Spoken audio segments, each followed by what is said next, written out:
Sir, Rakshabandhan की महत्ता पर प्रकाश डालिए तो। रक्षाबंधन की जहाँ तक बात है, रक्षाबंधन पर्वों में एक खास प्रकार का अपना स्थान रखने वाला पर्व है। और रक्षाबंधन शब्द कहने से ही स्पष्ट हो जाता है, रक्षा का बंधन या रक्षा के लिए बंधन, रक्षा का बंधन या रक्षा के लिए बंधन। रक्षा का बंधन जो है सो यह एक ऐसा पर्व है जिसमें रक्षा, अपनी रक्षा के लिए सो बंधन किया जाता है। अर्थात एक बहन अपने भाई के कलाई पर अपनी रक्षा के लिए सो बंधन करता है, या उस पर बंधन का मतलब यह होता है चाहे वह धागा रहे कपास का या धागा रहे सो रेशम का, वह बांधती है। और दूसरी बात यह होता है जो यह बंधन जो होता है सो रक्षा के लिए बंधन होता है। अगर भाई को भविष्य में किसी भी प्रकार का अगर दिक्कत आती है तो वह जो है सो बहन उसमें सहभागिता देती है।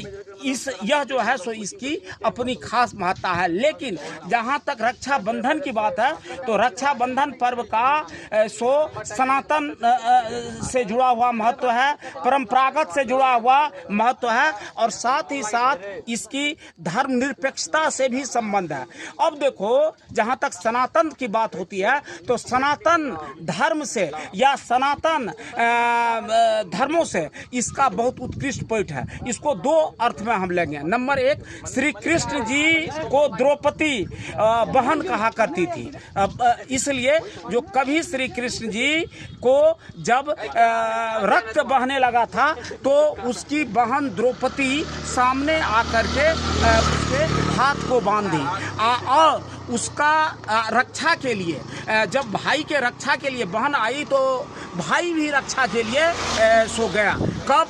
जब चीरहरण होने लगा तो द्रौपदी के लिए 5 पांडवों का जो वह पत्नी थी उसके लिए उन्होंने चीर बढ़ाई थी। और स्पष्ट हो गया था जहां सो धर्मों का अधर्म पर जो जीत होती है उसमें यह स्पष्ट करना पड़ा जो नारी के बीच साड़ी है या साड़ी के बीच नारी है। इसके बाद धार्मिक महत्व और इसके बारे में चलिए।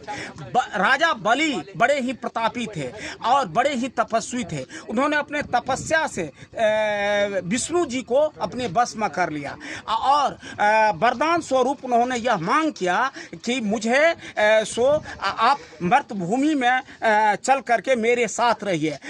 चूंकि वह वरदान दे चुके थे और उनके तपस्या से हुए खुश थे, इसलिए उनको नीचे जाना पड़ा। जब विष्णु जी चले गए तो पत्नी लक्ष्मी को बड़ी इससे तकलीफ हुई और उन्होंने कही जो कैसे अब विष्णु जी को लाया जाए, तो वह स्वयं पहुंचती है राजा बलि के पास। और राजा बलि के पास उनकी बहन बनकर यही सावन पूर्णिमा या सोलनी पूर्णिमा के दिन, श्रावण पूर्णिमा के दिन उससे वह कुछ मांग करती है। और मांग के स्वरूप में जब भाई कह देती है कि हाँ तुम जो चाहेगी वह होगा, तो उन्होंने विष्णु जी को ही मांगा और पुनः विष्णु जी को ये ले आई। ये तो इसका धार्मिक महत्व है जो सनातन धर्म से जुटी हुई है। लेकिन जब इसका ऐतिहासिक और धर्मनिरपेक्षता का महत्व देखोगे तब देखो, कर्णावती जो मेवाड़ की रानी थी और उनके पति का देहावसान हो चुका था एक युद्ध में।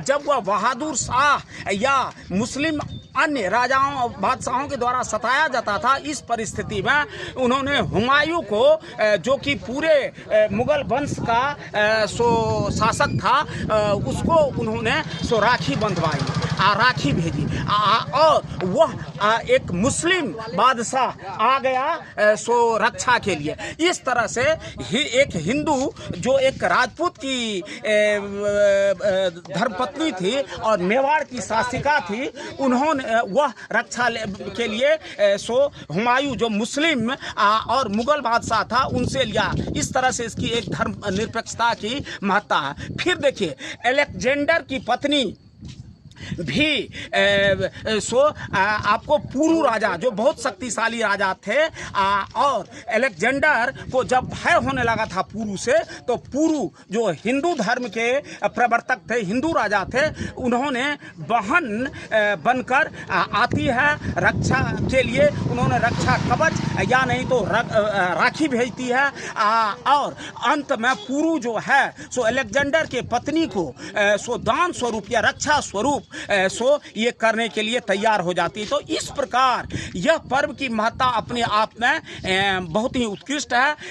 कोई ना कोई धर्म, कोई ना कोई पर्व जो है सो या तो सनातन धर्म से जुटा हुआ होता है या नहीं तो वह परंपरागत धर्म से जुटा हुआ होता है और कुछ मुस्लिम ईसाई धर्म से जुटा हुआ है। लेकिन यह इसमें धर्मनिरपेक्षता है और धर्मनिरपेक्षता से इसका संबंध है। इसके बारे में हम कहना यह चाहेंगे, इस पर्व के बारे में, इस पर्वों में के बारे में हम कह सकते हैं, धर्मों में रक्षाबंधन है स्वर्णलता, हृदय बंधन का अस्मित है और खुशियों का वायार लुटाता और हर दिल में अंकित है। इस तरह से इस पर्व की ऐतिहासिक और धार्मिक महत्ता है।